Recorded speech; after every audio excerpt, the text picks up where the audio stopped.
में हम देखेंगे उपभोक्ता संरक्षण में भारत। तो जो हमारे चैनल पर नए हैं, चैनल को सब्सक्राइब जरूर कर ले ताकि आपको नोटिफिकेशन जो है मिलता रहे। ठीक है, तो आइए देखते हैं उपभोक्ता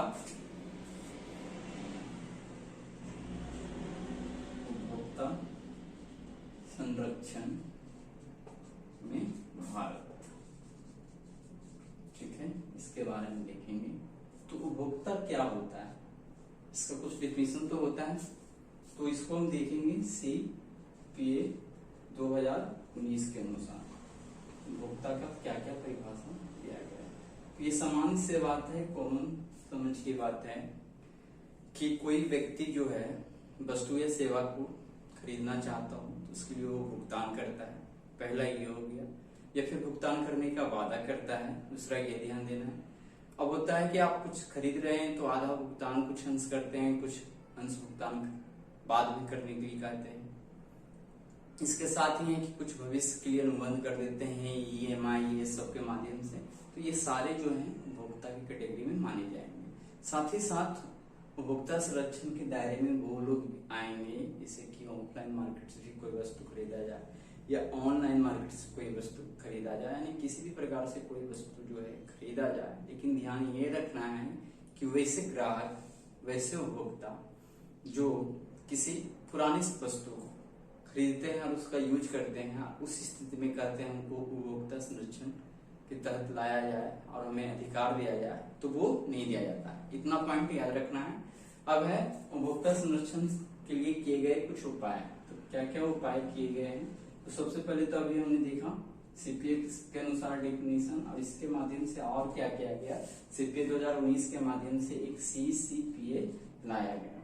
ठीक है, इसका मतलब होता है क्या, सेंट्रल कंज्यूमर प्रोटेक्शन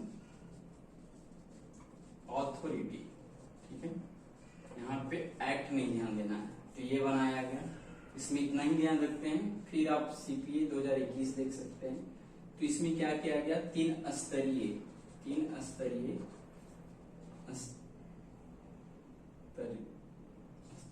ठीक है,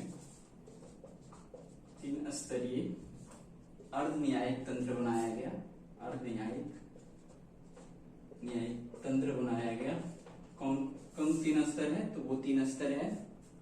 जिला स्तर यानी जिला आयोग बोल सकते हैं, जिला आयोग बनाया गया। फिर राज्य आयोग बनाया गया यानी उपभोक्ता संरक्षण से रिलेटेड ये सब, और राष्ट्रीय आयोग बनाया गया, राष्ट्रीय आयोग। तो ये 2 उपाय हो, और भी देखते हैं, तो और देखेंगे।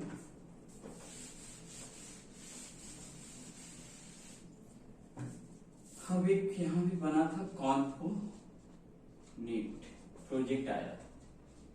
इसमें क्या था कि जो भी उपभोक्ता मामले से संबंधित विभाग है उसको डिजिटलीकरण किया जाना चाहिए, यानी कि कंप्यूटर क्रिएट किया जाना चाहिए, उसे नेटवर्क से जोड़ा जाना चाहिए। अब कंप्यूटर से जुड़ेगा या नेटवर्क से जुड़ेगा तो कौन सी बात है कि वहां की दक्षता बढ़ेगा, समय पे काम होगा, तीव्र गति से काम होगा, जो भी वहां पे समस्या आएगा उसका निवारण तुरंत होगा।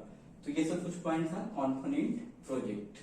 ठीक है, उसके बाद देखेंगे एक और है इनग्राम। ठीक है, इनग्राम जो था इसको क्या बोल सकते हैं, इंटीग्रेटेड ग्रीवियंस रिड्रेसल और मैकेनिज्म।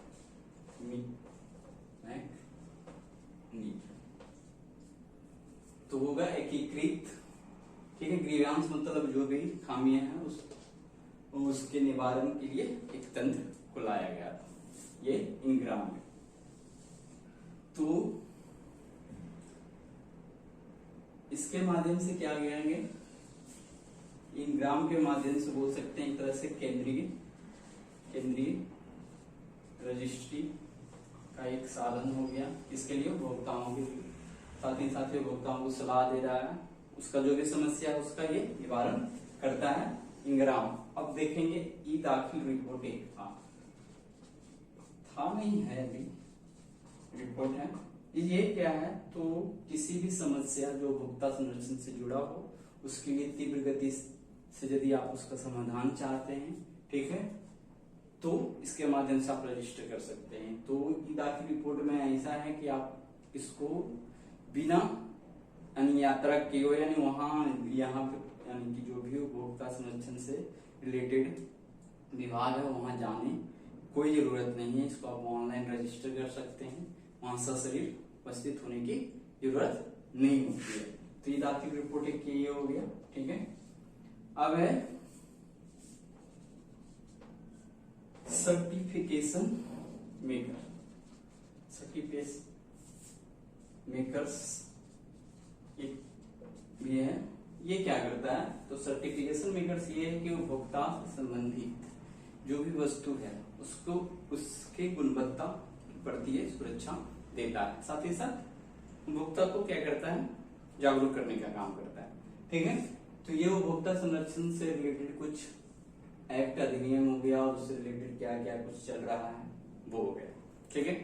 तो आज भर की वीडियो में इतना ही रहने देते हैं, तो मिलते हैं कल इकोनॉमिक्स या ज्योग्राफी के साथ मिलेंगे, ठीक है। तो आज भर की वीडियो में इतना ही रहने देते हैं, ठीक है।